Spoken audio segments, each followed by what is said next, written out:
الحمد لله وكفى وسلام على عباده الذين اصطفى أما بعد فقد قال الله تعالى في كلامه المجيد وفرقانه الحميد أعوذ بالله من الشيطان الرجيم بسم الله الرحمن الرحيم قل هل يستوي الذين يعلمون والذين لا يعلمون إنما يتذكر أولو الألباب সদাকাল্লাহুল আলিয়্যুল আযীম।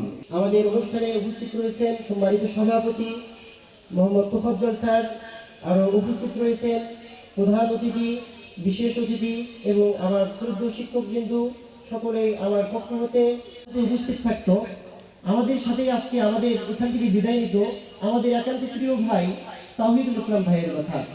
সে চিরস্থায়ী আল্লাহ রাব্বুল আলামিনের ডাকে আমাদের মাঝ থেকে হারিয়ে গিয়েছেন। আজকের এই বক্তব্যে তাকে আমরা শ্রদ্ধার সাথে স্মরণ করছি। আল্লাহ তাআলা যেন তার কবরকে জান্নাতের সর্বোচ্চ মাকাম দান করেন। আজকে যে জন্য আমি এই মঞ্চে উপবিষ্ট হয়েছি, আমাদের বিদায় লগ্নে সরকারি মোস্তফাবিয়া আলিয়া মাদ্রাসার অধ্যায় 26 ব্যাচ। আজকে আমরা দীর্ঘ 5 বছরের পথ চলা, আজকে আমরা বিদায় নেব। এই বিদায় শব্দের মধ্যেই লুকিয়ে থাকে হাজারো ব্যথা, হাজারো দুঃখ, হাজারো বেদনা। বিদায় এটা জীবনের একটি অবিচ্ছেদ্য অংশ। আমরা যদি বড় হতে চাই, আমরা যদি আমাদের স্বপ্নের দিকে এগোতে চাই, তাহলে আমাদের জীবনের ধাপে ধাপে আমাদেরকে বিদায় নিতে হয়। তাই তো কবির ভাষায় বলতে হয়, যেতে হবে বহুদূর, তাই এই ছেঁড়া বাঁধন, বিরহ ব্যথাধুর মনে বয়েছে হাসি আর চাদন।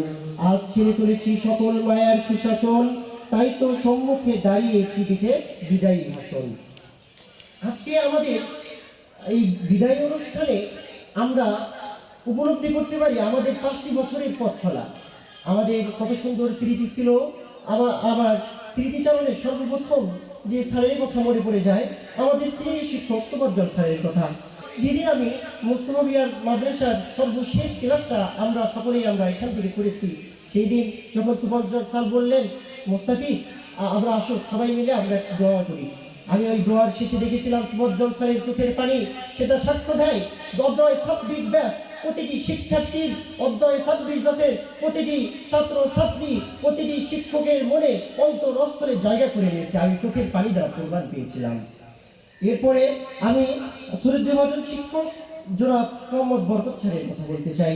আমার মনে পড়ে যখন আমাদের ব্যাচ থেকে ইসলামিক ফাউন্ডেশন কর্তৃক আয়োজিত যখন জেলা পর্যায়ে আমরা প্রতিযোগিতা দিতে গিয়েছিলাম, যখন আমাদের ব্যাচ থেকে 3 থেকে 4 জন 5 জন ছাত্র যখন পুরস্কার পায়, স্যার যখন মোস্তফাবিয়া মাদ্রাসার নাম ঘোষণা করা হয়, যখন বলা হয় মোস্তফাবিয়ার 10ম শ্রেণীর শিক্ষার্থী মোহাম্মদ মোসাম্মদ রুম্মান, মোস্তফাবিয়ার 10ম শ্রেণীর শিক্ষার্থী মোহাম্মদ মুস্তাফিজুর রহমান, মোস্তফাবিয়ার 10ম শ্রেণীর শিক্ষার্থী ইমাম রুমি। আমি স্যারকে তখন দেখেছিলাম, স্যার ছোট বাচ্চার মতো উচ্ছ্বসিত হয়ে আনন্দে হাততালি দিয়েছিল।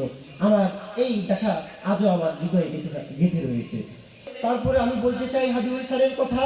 হাদিউল স্যারকে আমরা দেখেছি একটি বই নিয়ে তিনি ক্লাসে ঢুকতেন, সবসময় তার কাছে একটি বই থাকতো। তার কাছে আমরা শিক্ষা পেয়েছি সেই হাদিসের কথা, যে হাদিসটি আমি শুরুতেই বলেছি, আন সাওবান রাদিয়াল্লাহু তাআলা আনহু ক্বালা রাসূলুল্লাহি সাল্লাল্লাহু আলাইহি ওয়াসাল্লাম লা ইয়ারুদ্দুল কাদা ইল্লা দুআ।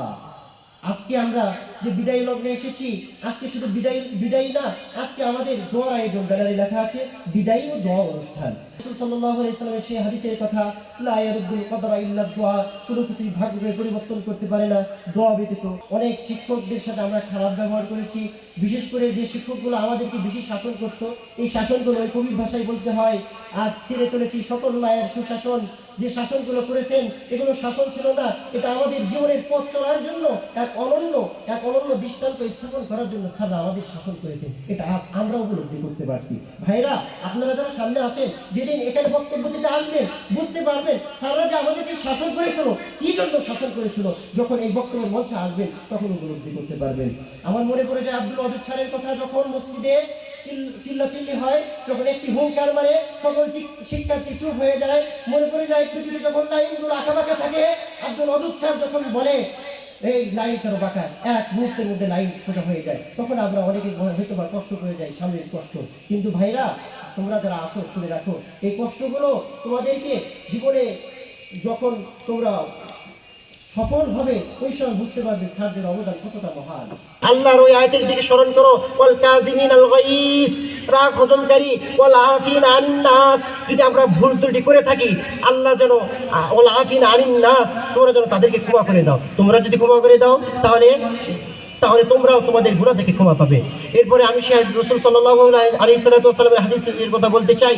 قال رسول الله صلى الله عليه وسلم لا يرحم الله من لا يرحم الناس, যে ব্যক্তি মানুষের উপর রহম করতে জানেন না তার উপর আল্লাহ রহম করেন না। দয়া করা এবং ক্ষমা করে দেওয়া আল্লাহর পক্ষ থেকে একটা আমাদের উপর রহম। আমরা যেন সকলকে আজকের এই বিদায়ী লগ্নে আমরা যেন সকল প্রকার ভেদাভেদ ভুলে যেয়ে আমাদের আগামীর পথ চলা আমরা আমাদের ব্যাসের মতো ঐক্যবদ্ধ অদ্রয় আমরা যেন একতার সাথে চলতে পারি, সেই আশা ব্যক্ত রেখে আজকে আমি আমার বিদায়ী ভাষণ শেষ করছি। ওয়া আখিরি দাওয়ানা আলহামদুলিল্লাহি রাব্বিল আলামিন। আসসালামু আলাইকুম ওয়া রাহমাতুল্লাহ।